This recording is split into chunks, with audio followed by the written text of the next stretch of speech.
제8화 유족연금 신청.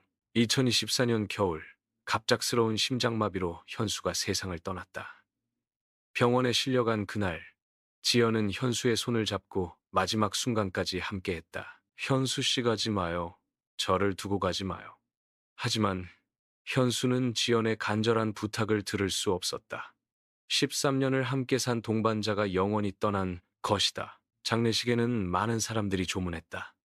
대학교 동료들, 동네 사람들, 그리고 현수의 자녀들, 모든 사람들이 지연을 상주로 대했다. 사모님, 조의를 표합니다.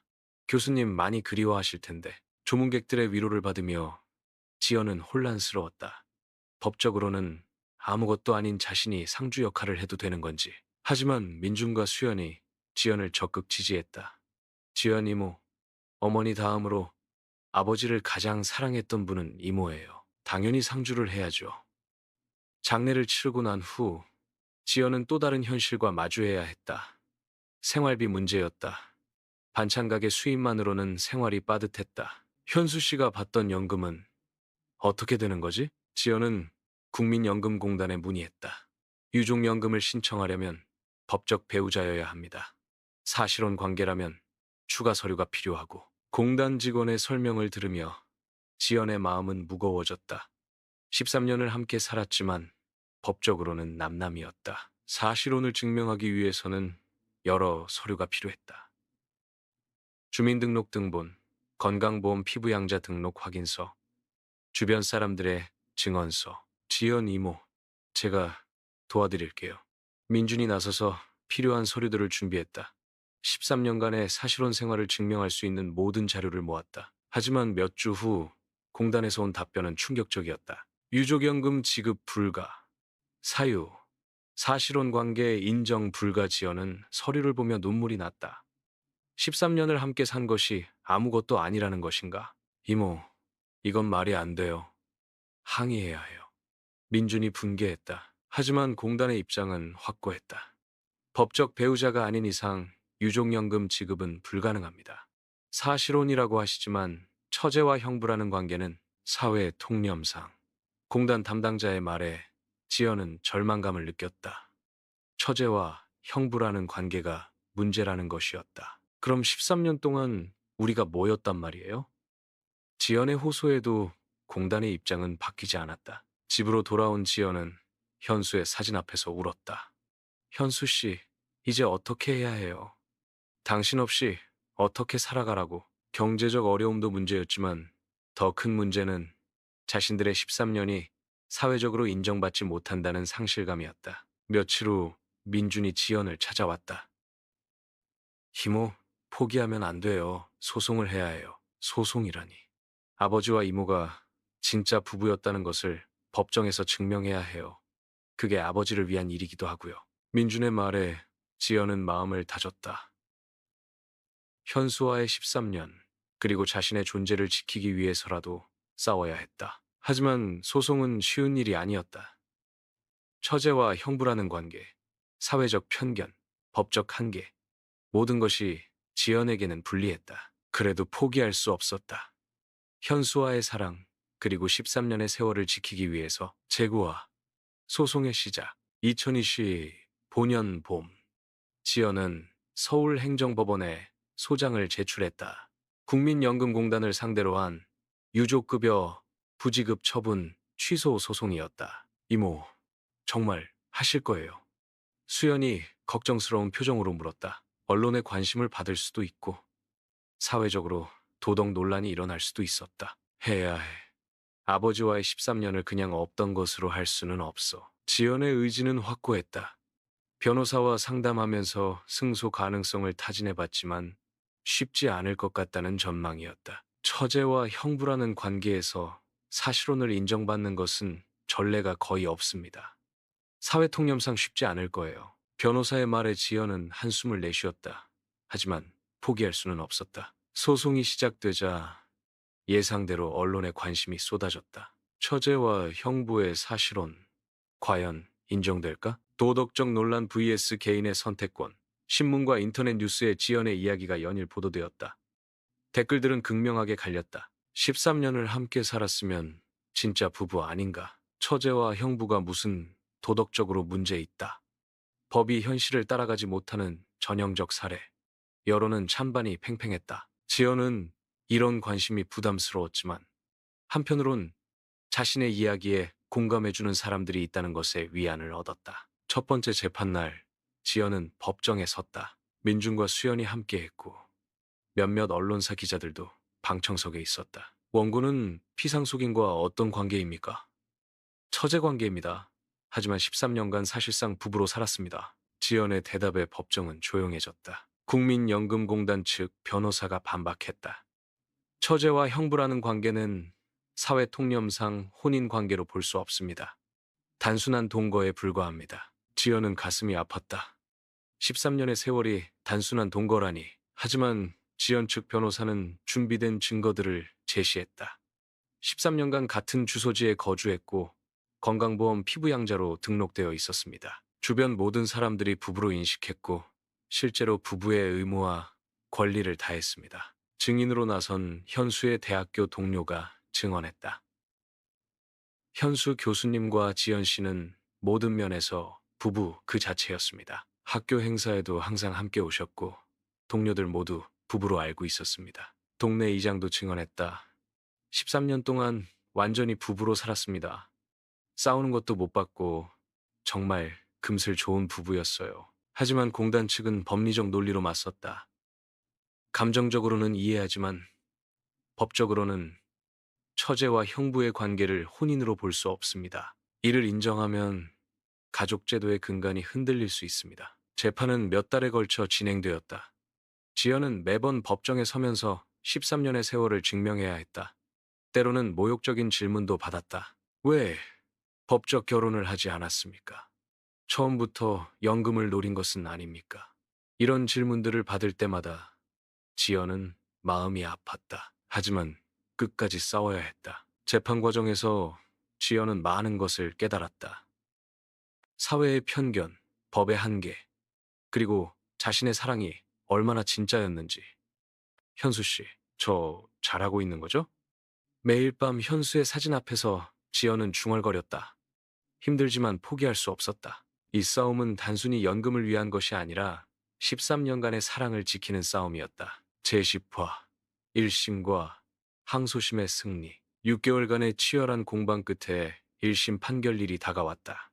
지연은 긴장된 마음으로 법정에 앉아 있었다. 민중과 수연도 함께했고 방청석에는 지연을 지지하는 동네 사람들과 기자들이 있었다. 주문을 선고합니다.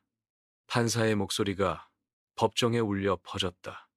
원고 승소, 피고 국민연금공단은 원고에게 유족급여를 지급하라. 지연은 눈을 의심했다.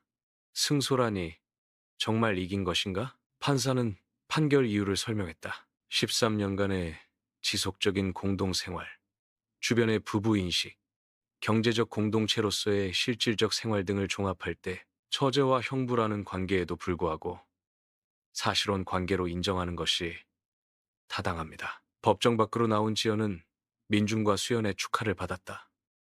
이모, 정말 축하해요. 아버지도 기뻐하실 거예요. 지연 이모, 정말 대단해요.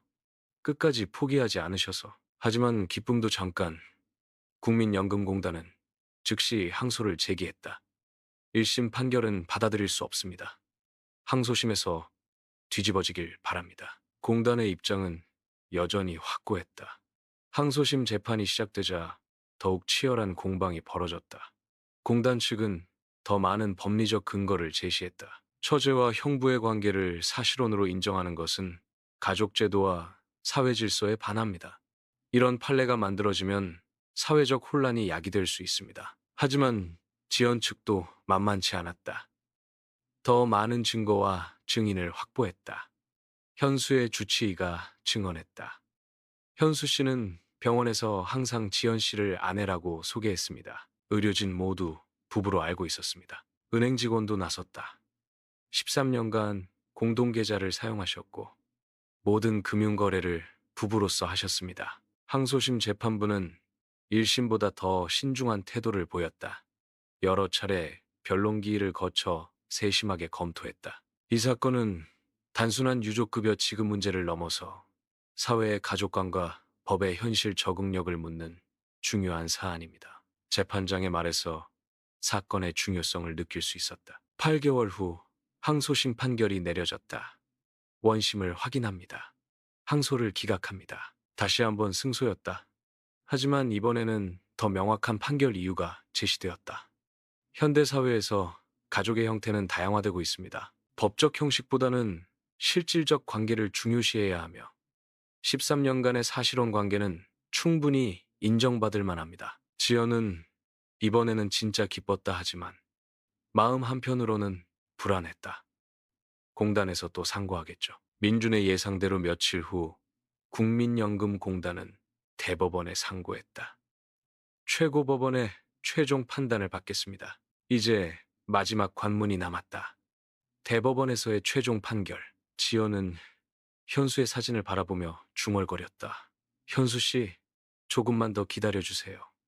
이제 정말 마지막이에요. 하지만 대법원까지 가는 길은 더욱 험난할 것 같았다. 언론의 관심은 더욱 뜨거워졌고 사회적 논란도 커졌다. 과연 대법원에서는 어떤 판결을 내릴까? 모든 사람들의 관심이 집중되었다. 지연에게는 인생을 걸고 싸우는 마지막 전투가 시작되었다. 제11화 대법원 판결. 대법원 상고심이 시작되자 사회적 관심은 절정에 달했다. 이 사건은 단순한 개인의 문제를 넘어서 한국 사회의 가족관을 묻는 상징적 사건이 되었다. 처제, 형부 사실혼 인정. 대법원 최종 판단은? 연일 언론에서는 이 사건을 다뤘다. 법학자들의 의견도 엇갈렸다. 전통적 가족 제도를 흔드는 위험한 판결. 현실을 반영하지 못하는 법의 한계를 보여주는 사례. 지연은 이런 관심이 부담스러웠지만 동시에 자신의 이야기에 공감해주는 사람들이 많다는 것을 알게 되었다. 대법원 재판부는 매우 신중한 태도를 보였다. 몇 차례 전원 합의체 회의를 거쳐 심도 있는 논의를 진행했다. 이 사건은 사회 변화에 따른 법 적용의 문제입니다. 신중하게 판단해야 합니다. 대법관들의 의견도 다양했다. 어떤 대법관은 전통적 가족제도의 중요성을 강조했고, 어떤 대법관은 현실적 접근의 필요성을 제기했다. 상고심이 진행되는 동안 지연은 많은 인터뷰 요청을 받았다. 하지만 대부분 거절했다. 저는 그냥 현수 씨와의 13년을 지키고 싶을 뿐이에요. 한 방송사와의 인터뷰에서 지연은 조용히 말했다. 화려한 수사나 거창한 명분이 아니라 단순하지만 진솔한 마음이었다. 몇 달이 지나고 드디어 대법원 판결일이 정해졌다. 2020 본년 11월 15일 지연에게는 운명의 날이었다. 판결 당일 대법원 앞에는 많은 사람들이 모여들었다. 지연을 지지하는 시민단체들, 반대하는 보수단체들, 그리고 수많은 기자들. 지연 씨, 마지막 소감 한마디 해주세요. 기자들의 질문에 지연은 잠시 망설이다가 대답했다. 현수 씨와 함께한 13년이 정말 소중했어요.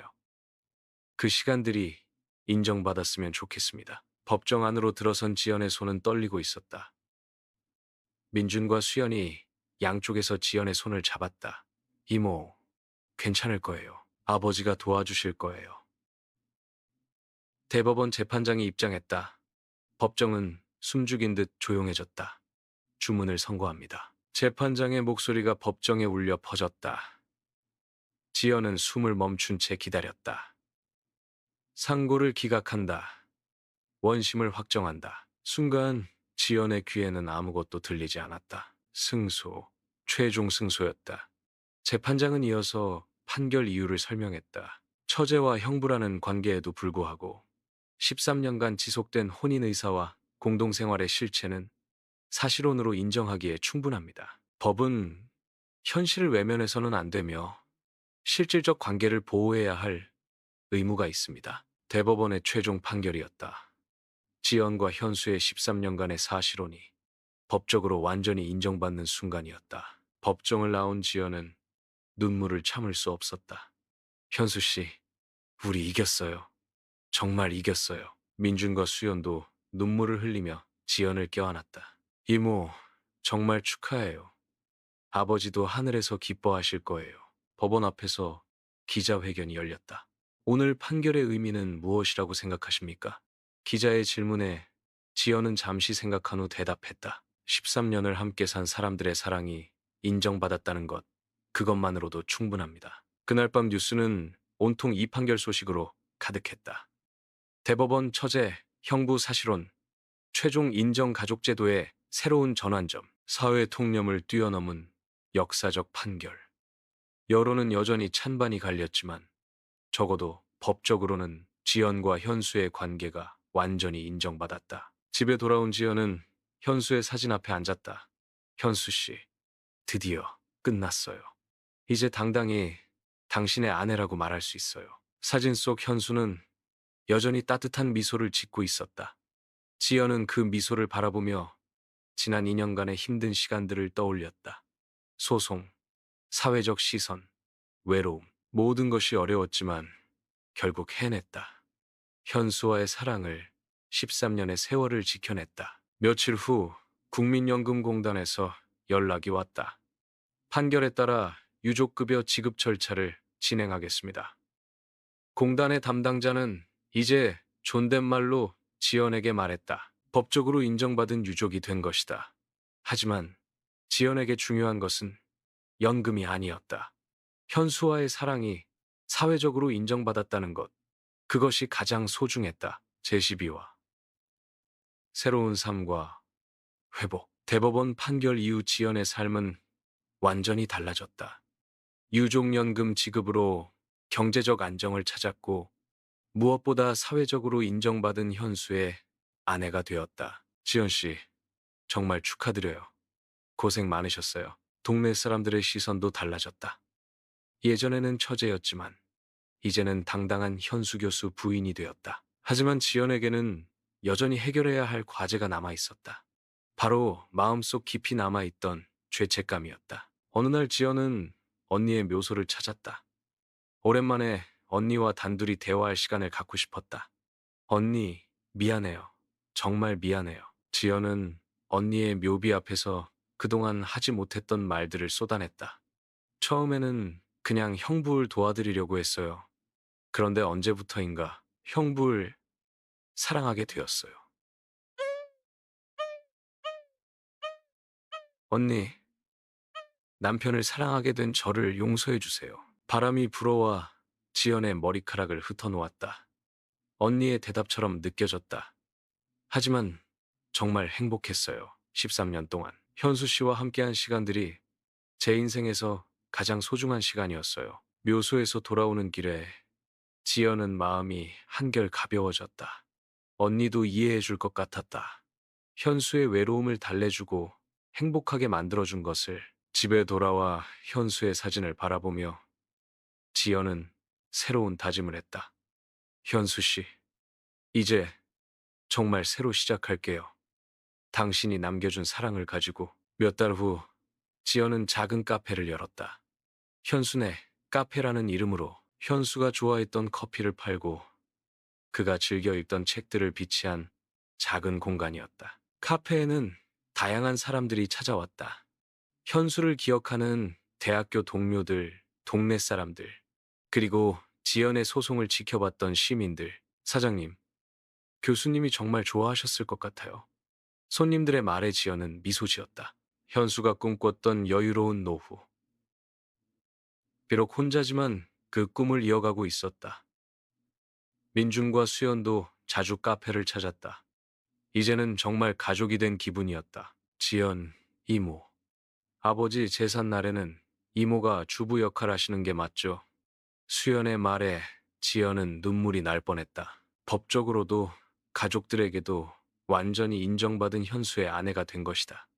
첫 번째 제삿날, 지연은 현수가 좋아했던 음식들을 정성껏 준비했다. 제사상을 차리면서 13년의 기억들이 되살아났다. 현수 씨, 이제 당당히 당신 아내로서 제사를 지낼 수 있어요. 제사를 마친 후 가족들이 모여 앉아 현수의 이야기를 나눴다. 아버지가 지연 이모를 만나서 정말 행복해했어요.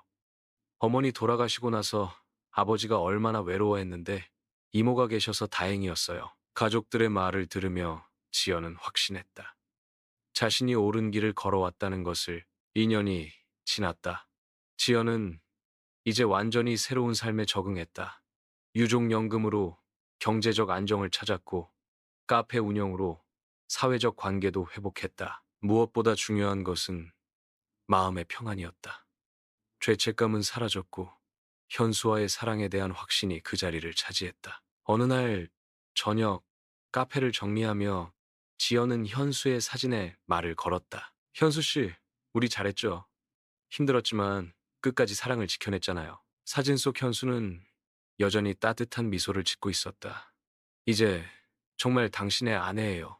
법적으로도 사회적으로도 그리고 마음으로도. 지연은 창밖을 바라봤다. 해가 지고 있었다. 하지만 어둠이 두렵지 않았다. 현수와 함께했던 13년의 사랑이 있었고 그 사랑을 지켜낸 자신이 있었다. 내일도 당신과 함께 살아갈게요. 지연의 새로운 하루가 시작되고 있었다. 혼자이지만 외롭지 않은 사랑이 남아있는 하루가.